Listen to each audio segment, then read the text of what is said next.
All right, folks, this is Harris Sultan. And I guess I spoke too soon in my last video when I said that we have been collecting a lot of W's. Well, maybe we collected one too many. So it's time to take an L as well. It's actually not an L. It just shows you that how pathetic our left-wing governments are.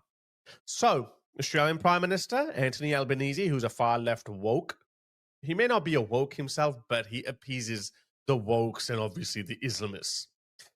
Along with his British counterpart, Keir, who also may not be a woke himself, but he has to get their votes. He has to appease the Islamists and the blue-haired Wokistanis. So they decided that the time has come to reward terrorists and send a signal to every terrorist organization in the world, every separatist movement in the world, that the more brutally you can kill civilians and the more you can cry victimhood, the easier it is for you to obtain a terrorist state. That's exactly what they did. So Anthony Albanese, Keir, and I think by the time you watch this video, Emmanuel Macron would have also recognized a Palestinian state, along with some conditions, of course, which are Israel's conditions too, but they haven't been met. But these woke politicians have decided to surrender to terror. Just to make everyone happy, they've said that while Hamas cannot be allowed to remain in control in Gaza, who's going to stop them? Israel's going to stop them.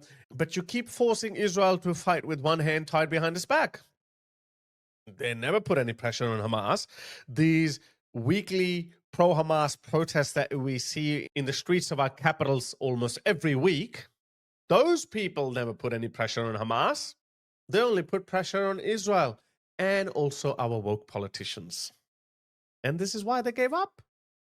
They're so scared of them. They want to appease these blue-haired losers along with their Islamist allies that they have broken every political norm in the book. I can't even begin to tell you how stupid and how wrong this decision is. Why Palestine? 50,000 people died. Do you know how many people have died in Balochistan since 1948?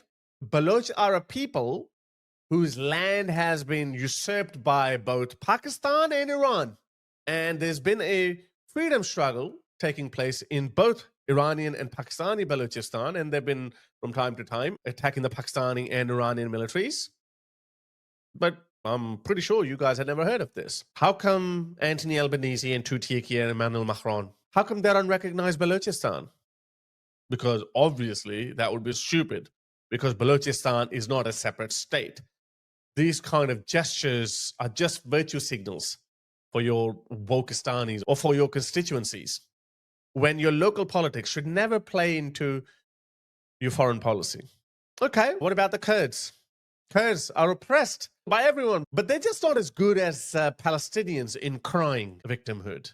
Or maybe they're not as violent as the Palestinians, because, you know, these leaders have proven that if you can go in, inflict some civilian casualties, behead some people, kill some babies, rape some women, then, you know, we will give you what you want. We will recognize the state. This is how pathetic that is. Again, it's just simple virtue signaling. I don't see anything out of that. This is just performative politics. And Australia has no sway with Israel. We literally cannot do anything. What's the point of recognizing a state after one of the worst terrorist attacks in modern history? You cannot reward them. This is rewarding them.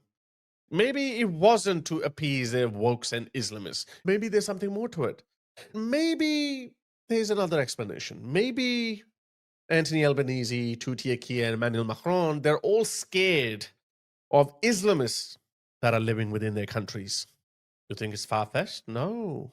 Look at this brave lady, Italy's Giorgia Meloni. She decided to not join this virtue signaling campaign and reward the Palestinians with a terrorist state. She said, no, we are not going to recognize a Palestinian state until, obviously, certain conditions are met. The de-radicalization of Palestinians, their recognition of Israel, abandonment of from the river to the sea, Palestine will be free. So there's a long list. And the Palestinians are not willing to budge. So she said, no, I am not going to recognize a terrorist state. I am not going to recognize a state which is, without a shadow of a doubt, is going to be a terrorist state. So that's the price. Look at this. Look what happened. They are ransacking. They're destroying the streets, the buildings of the city or the country that let them in. This is the reason why the whole world is waking up to this menace. We told you, we warned you, these people, they're a curse on your country. You let them in, you embrace them, house them, feed them. But they don't care. They have their own set of values. Again, you can't really blame them. I don't blame them anymore, to be honest. I really don't. Look, when you grow up with a certain moral framework and Westerners grow up with another moral framework, of course, there will come a point when they will clash with each other. And that's exactly what's happening. You can be a second and third generation Muslim in Britain.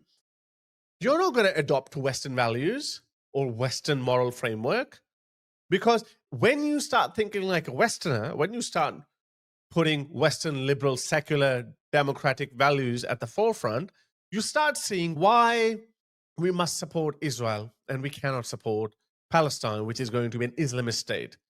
It'll be like Afghanistan. All those idiots who are actually asking for a Palestinian state. By the way, I do believe in a two-state solution. I do. But not right now. Can't reward them. But people who are protesting for Palestine right now, they are basically asking for another Afghanistan 2.0.